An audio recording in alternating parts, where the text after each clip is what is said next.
pépinière de la cité Giardino, et chaque matin, quand je passe en autobus par la rue Nomentana, je ne puis m'empêcher de jeter un coup d'œil à la grille d'une certaine villa aux alentours de Sainte-Agnès. J'y ai été jardinier il y a quelques années. C'est moi qui ai planté ce jasmin qui maintenant tapisse le mur de clôture.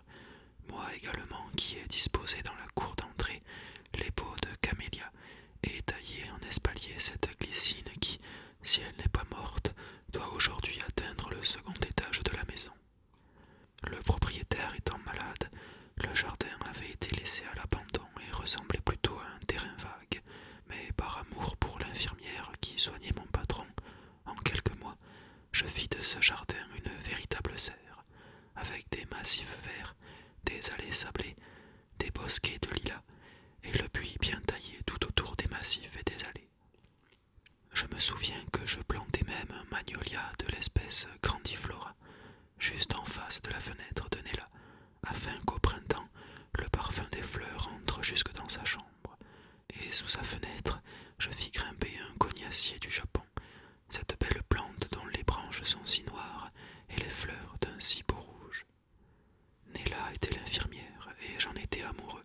C'était une fille robuste, pas très grande, avec des cheveux roux, un visage large et frais semé de taches de rousseur et des lunettes de myope. Elle me plut dès le premier abord par son air de force et de santé, et cette expression concentrée et placide que lui donnaient ses lunettes. On eût dit une doctoresse, et ce fut probablement le contraste entre sa physionomie sévère et son corps jeune et souple qui me fit perdre la tête. En ce temps-là, la santé du malade qu'elle soignait me tenait plus à cœur que la mienne. C'est que je savais en effet qu'en cas de guérison ou de mort, elle s'en irait et que je ne pourrais plus la voir aussi facilement. Aussi, chaque matin de ce printemps, à l'heure où elle ouvrait la fenêtre du malade, une fenêtre qui donnait sur le jardin, je m'arrangeais toujours pour être là et la première chose que je lui demandais était aussitôt « Comment va-t-il » Elle répondait évasive, comme ci, comme ça, avec un sourire de malice, car elle n'ignorait pas le motif de ma sollicitude. Puis, au cours de la matinée, je la revoyais souvent, toujours à la fenêtre, en train de verser un médicament dans un verre ou de vérifier l'aiguille d'une seringue avant de faire une piqûre. Je lui faisais des signes de la main, mais elle se bornait à secouer la tête comme pour dire « Vous savez bien que je suis dans la chambre », car, dans son travail, elle était plus consciencieuse qu'un homme. Seulement, en maligne qu'elle était, elle se servait de ses occupations pour me faire languir, un peu comme certaines jeunes filles qui, pour se donner des airs d'ange, entraînent leur mère à tous les bals, mais ne se gênent pas pour faire les coquettes. Le matin, je m'arrangeais pour rester dans la cour devant la villa, parce que la fenêtre du malade donnait de ce côté. L'après-midi, au contraire, sachant qu'après le déjeuner, le malade faisait la sieste et qu'elle en profitait pour me rendre visite, j'allais travailler au fond du jardin qui était très grand, derrière un bosquet de chênes verts, masquant une fontaine adossée au mur de clôture. Et presque toujours, entre 2 et 3 heures, je la voyais apparaître. Nous restions ensemble une demi-heure ou 1 heure. Je cueillais pour elle chaque fleur, un œillet, un camélia, une rose, et pour me faire plaisir, elle l'épinglait sur sa poitrine pour orner sa blouse blanche. Puis elle s'asseyait sur un bord de la fontaine, et je lui expliquais mon amour. J'étais sérieusement épris, et dès le début je lui parlais de mariage. Elle m'écoutait, le visage impénétrable, sans desserrer les lèvres. « Nella, lui dis-je, je vous veux pour femme, et je veux vous faire beaucoup d'enfants, un tous les ans. Imaginez-vous les beaux enfants que nous aurons, vous si belle, et moi qui ne suis pas si mal. » Pauvre de moi, riait-elle, et comment les élèverions-nous?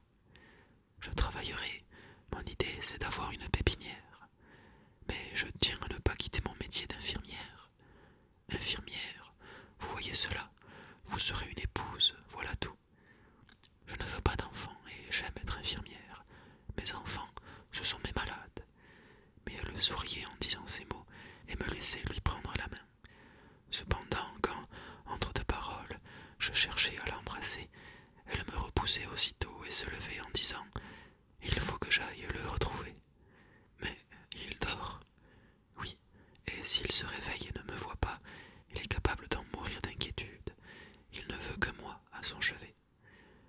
À ces moments, je haïssais le malade, bien que sans lui je n'eusse pas connu Nella. Mais elle s'en allait, et moi, de rage, j'allais prendre un râteau et je me mettais à ratisser avec tant de violence que j'arrachais la terre en même temps que le gravier. Jamais je n'eus d'elle le moindre baiser, mais parfois elle me laissait admirer ses cheveux qui, avec ses yeux, faisaient toute sa beauté. Laissez-moi voir vos cheveux, lui demandai-je. Comme vous êtes ennuyeux, protestait-elle avec douceur, mais elle finissait par me permettre de lui enlever son fichu et d'ôter une à une les épingles de son chignon. Un instant, la masse de sa chevelure épaisse et rousse restait intacte sur sa tête, comme une couronne de cuivre. Puis elle secouait la tête et ses cheveux tombaient sur ses épaules, descendaient en vagues ondulées jusqu'à sa taille. Elle demeurait immobile sous ses cheveux longs, me regardant fixement à travers ses verres de myope. Alors j'étendais la main et délicatement je lui ôtais ses lunettes.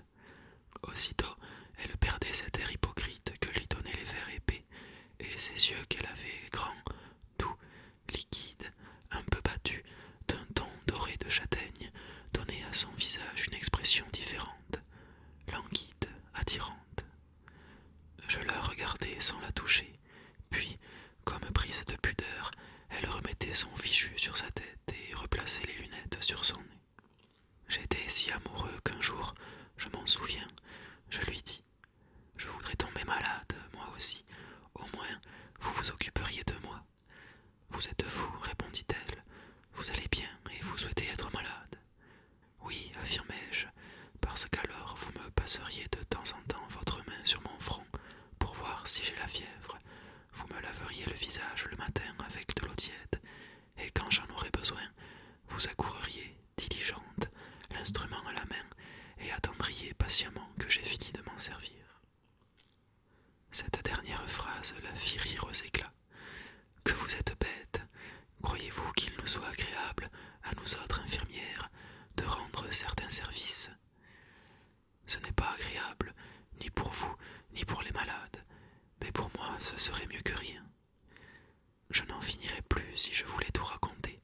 En amour, vous savez, les plus petites choses semblent importantes, surtout lorsque, et c'était le cas, l'amour se tient aux prémices et ne parvient pas à obtenir la conclusion qu'il désire. Cependant, j'entendais dire que l'état du malade s'améliorait, qu'il allait bientôt se lever, et j'en devins presque pressant auprès de Nella sur la question de notre mariage. Mais elle tergiversait, tantôt me laissant entendre que j'étais loin de lui déplaire, tantôt me répondant qu'elle n'était pas assez sûre de ses sentiments. Je pensais qu'elle hésitait avant de se rendre, oscillation de l'arbre scié avant qu'il ne s'abatte.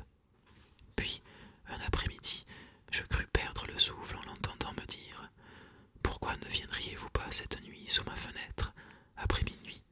Nous pourrions causer. » Ce soir-là, je me cachai dans le jardin et attendis minuit, assis sur le rebord de la fontaine, derrière le bosquet de chênes verts. À l'heure dite, j'allai sous sa fenêtre et sifflai doucement, comme nous en étions convenus. Les volets s'ouvrirent aussitôt et elle apparut, toute blanche dans sa fenêtre obscure. « Tendez-moi la main, vite, chuchota-t-elle, et j'eus à peine le temps de m'écarter que déjà elle avait enjambé l'appui de la fenêtre et tombait dans mes bras. Sous son poids, nous roulâmes tous deux à terre, mais nous nous relevâmes et fîmes quelques pas le long du mur. « Alors, Lionello, murmura-t-elle tout bas, tu es vraiment sûr de vouloir m'épouser ?» Cet accent, tendre comme il ne l'avait jamais été, plus encore que ses paroles, me fit tomber à ses genoux, et je lui embrassai les jambes à travers la grosse toile de la blouse. Je sentis sa main me caresser la tête, et malgré mon émotion, je pensai froidement « Cette fois, je la tiens. » Mais juste à ce moment, voilà que de la fenêtre de sa chambre une sonnerie se fait entendre, impérieuse. Le plus cher des amants l'eût-il appelé qu'elle n'eût pas répondu avec plus de promptitude. « Vite, vite, dit-elle en me repoussant si vivement que je manquais de tomber. Vite, c'est lui qui m'appelle. » La maudite sonnette continuait à sonner.